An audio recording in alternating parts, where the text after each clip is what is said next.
Welcome to the Empty Cup. Here you'll find stories to fill your soul. Let's begin. In feudal Japan, during the time of the shogunate, there lived a Zen master named Gudo. Though he was the teacher of the emperor himself, Gudo chose the life of a wandering monk. He walked alone, village to village, carrying only what he needed. No attendants, no recognition, no possessions beyond his robes and straw sandals. One late afternoon, on his way to Edo, the bustling political and cultural heart of the nation, Gudo found himself caught in a storm. The rain fell hard, cold, unforgiving. His straw sandals were falling apart, soaked and shredded by the road. His robes clung to his skin, but still he walked.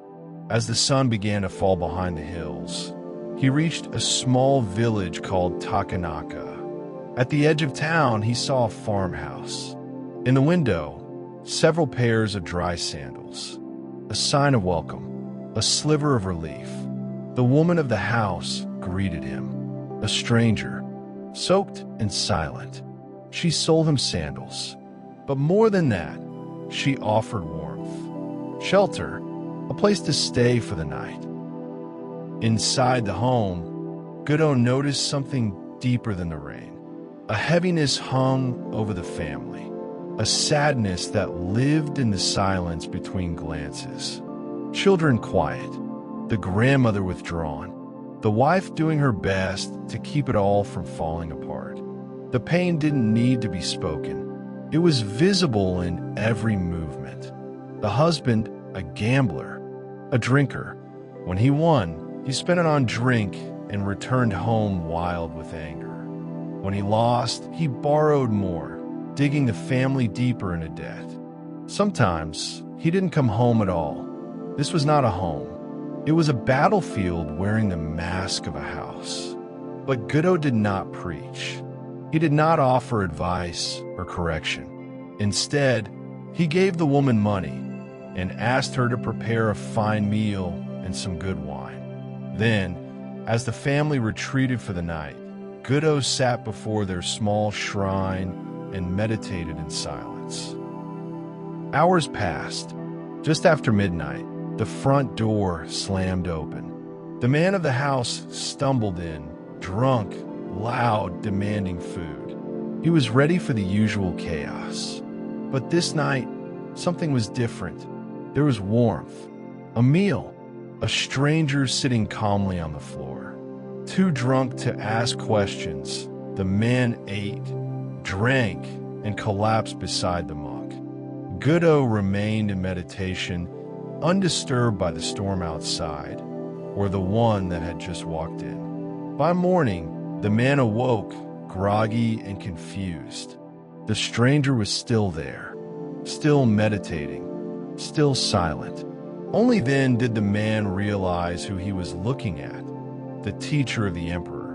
In that moment, something broke open. The weight of his shame, the depth of his failures, the years he had wasted, all of it reflected back to him in the quiet of this unshakable man. But Gudo did not scold him. He did not condemn. He simply spoke of impermanence, of how brief this life truly is, and how easily a man can spend it chasing smoke, while his family, his time, and his soul slip through his fingers.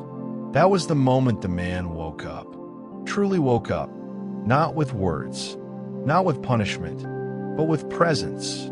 He asked to walk with Gudo, to carry his belongings, to follow for a short while. Gudo agreed, but a mile turned to 3, 3 to 5, 5 to 10. Each time Gudo told him, "You may return now," the man replied, "just a little farther." Eventually, he said nothing at all because he had decided he would follow this path for the rest of his life. And he did. That man became a monk, a teacher. He took the name Munan, meaning no turning back. He would go on to guide others in the Zen tradition, continuing the lineage of his master, Godo, a lineage that endures in Japan to this day. Sometimes the greatest transformations begin in silence, not through force, not through lectures, but through presence, through compassion that asks nothing in return. A meal, a moment, a stranger sitting still in the middle of someone else's storm. That was enough. The man who had once stumbled home in darkness chose a new path, step by step, mile by mile, until he became a light for others. He never turned back, and because of that, countless others found their way forward. We all walk muddy roads, but sometimes what looks like ruin is where the diamond waits to be found. Thanks for watching. If the story spoke to you, come back anytime. Subscribe to join us for more quiet wisdom and fresh cups to fill.